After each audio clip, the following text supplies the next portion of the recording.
Iya sih sebenarnya gini. Kalau yang saya bayangkan, setiap keluarga itu mestinya memberi ruang juga pada lingkungannya menjadi sumber belajar, sumber pengetahuan. Jadi ini berarti kan memang memang kita mungkin menjadi generasi yang lebih sadar, menyadari bahwa memelihara lingkungan kita, memelihara tempat kita hidup itu menjadi sangat penting. Dan kalau bicara tentang Indonesia, selain lingkungan tempat kita hidup, itu juga mengenali lingkungan budaya Indonesia itu sendiri. Nah, itu yang jadi misalnya ya kebiasaan-kebiasaan sederhana untuk keluarga itu berada di lingkungan dan berinteraksi dengan lingkungan, dengan tetangga, dengan masyarakat, dengan komunitas, itu menjadi sangat penting.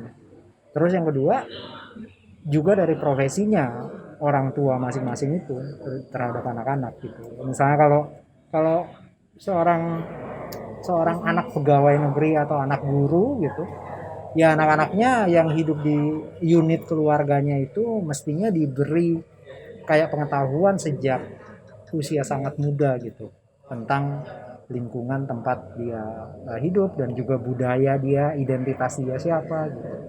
Itu yang saya bayangkan gitu ya mestinya terjadi dan paling ideal. Karena pendidikan di sekolah tentu saja akan mengisi hal lain.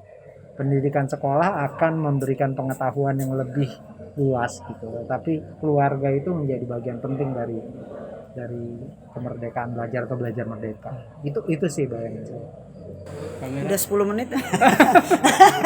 Oke, Ya, mungkin saya Dari tadi kan mestinya lo duluan biar nggak apa-apa patokannya dong. jelas. Ya, mungkin saya menambahkan aja sih, sepakat dengan Mas Riri, tapi kalau berbicara soal memerdekakan ya tentunya nomor satu kesetaraan gitu, kesetaraan bahwa semua orang berhak mendapatkan pendidikan yang sama. Itu terkait apa strata sosial bahwa semua orang bisa, juga gender gitu. Pemahaman terhadap equality itu menurut saya penting.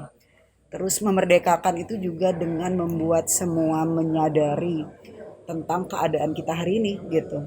Menurut saya itu bagian yang sangat penting, memahami environment kita itu sedang dalam krisis, bahwa ada global crisis tentang climate crisis, bahwa laut kita juga sedang bermasalah karena ini yang kita harus hadapi bersama-sama, dan terutama tentunya untuk generasi yang akan datang gitu. Nah, akses terhadap informasi ini, pendidikan ini itu harus bisa tersebarkan ke semua pihak, tidak bisa hanya pihak-pihak tertentu, karena tidak akan terjadi perubahan apabila hanya sebagian orang atau mereka yang punya akses ke sekolah saja yang kemudian mengetahui soal ini.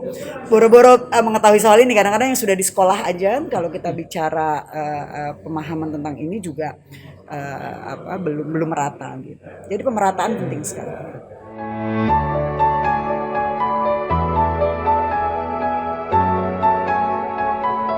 Kenalilah betapa sebenarnya kalau buat Borobudur, maksudnya betapa kadang gini, kalau kita tinggal di satu tempat, saya punya teman misalnya yang tinggal di Sumba Timur dan dia tinggal di perbukitan gitu, dan dia selalu bilang begini, saya merasa terkutuk tinggal ada di daerah perbukitan dan tidak bisa ngapa-ngapain, berbeda dengan mereka yang tinggal di pinggir pantai gitu. Dia tidak menyadari bahwa ketika orang lain melihat betapa beruntungnya dia tinggal di sebuah tempat yang begitu indah, dan ketika keindahan itu dipotret oleh orang lain atau dilihat oleh orang lain, barulah dia sadar gitu. Karena kadang-kadang kalau kita ada di situ kita nggak ngeh gitu ya. Nah, kalau saya sih bilang, kalau saya boleh lahir lagi, saya ingin banget tinggal di menjadi bagian dari hidup di Borobudur gitu. Betapa roots atau akar sejarah itu ada di sana, dan berbangga hatilah. Dan itu adalah ilmu yang tiada habisnya gitu di Borobudur itu, yang sampai hari ini masih bisa terus kita pelajari gitu. Sangat kaya. Jadi kalau menurut saya berbanggalah dan teruslah digali dan share juga ke kita semua gitu. Mas Riri? Ya, yang juga penting adalah menyadari pentingnya teknologi ya. Karena sekarang ini saya pikir penting dan betapa bisa bermaknanya teknologi itu.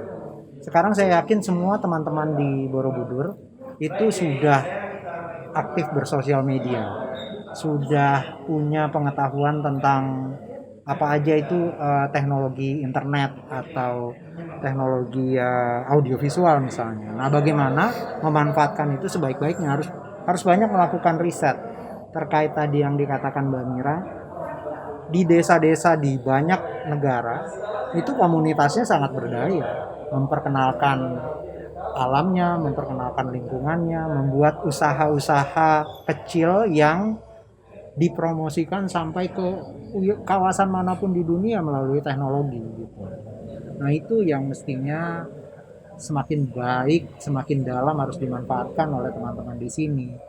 Dan saya yakin mereka lebih canggih daripada banyak orang gitu ya, kalangan muda itu menggunakan teknologi sosial media dan bisa memanfaatkannya dengan lebih baik.